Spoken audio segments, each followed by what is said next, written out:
Fairmont Crest is on the edge of another explosion, and this time the danger does not come from a secret whispered in the dark, but from a woman who sees tragedy as opportunity and a man being torn apart between duty and devastation. Vernon should not be fighting anyone right now. Every part of him should be beside Anita, shielding her from fear, holding together what illness is trying to break, and pretending that faith alone can keep his world from collapsing. Anita is battling for her life, and that battle has already bruised the spirit of the family.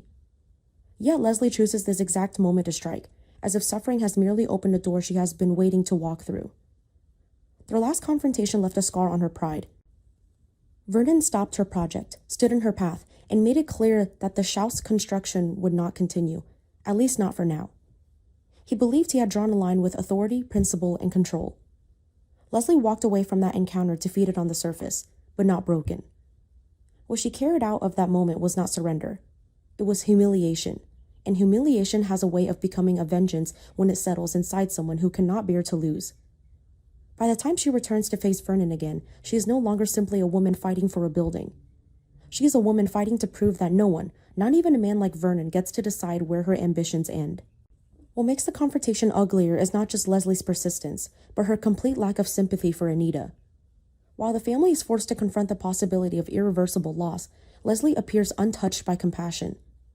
That coldness raises a far darker question from whether she wants the house finished. It suggests that the construction may be tied to something much bigger than a dream deferred. Money may be part of it. Status may be part of it. But beneath both lies something even more dangerous: urgency. Leslie does not behave like someone merely disappointed. She behaves like someone running out of time, someone who believes that if the house is not completed soon, an even greater plan will die with it. That possibility changes everything. Perhaps Leslie fears that Anita's decline could cut off a source of funding she has quietly depended on.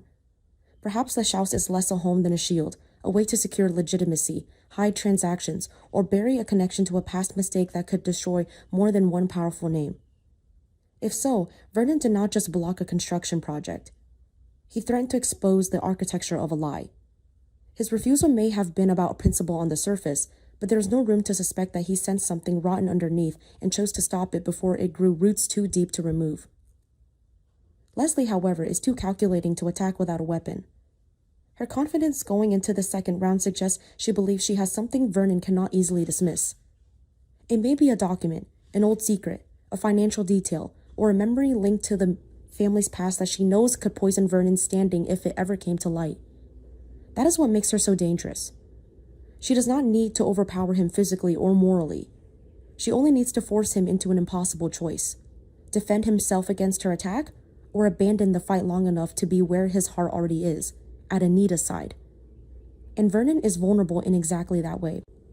His strength has always come from conviction, but conviction becomes fragile when grief is waiting in the next room.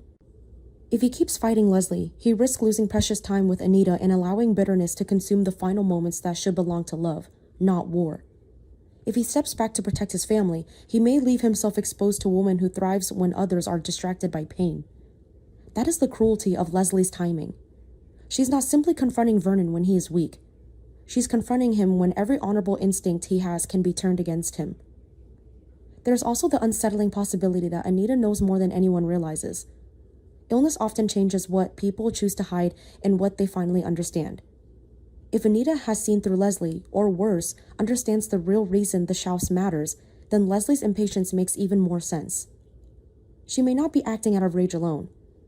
She may be trying to move before Anita speaks, before Vernon connects the last pieces, before the family realizes this battle was never about permits and walls, but about leverage, inheritance, and control.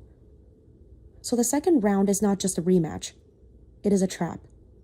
Leslie comes armed with desperation disguised as determination, while Vernon enters carrying exhaustion, fear, and the crushing knowledge that he cannot be in two places at once.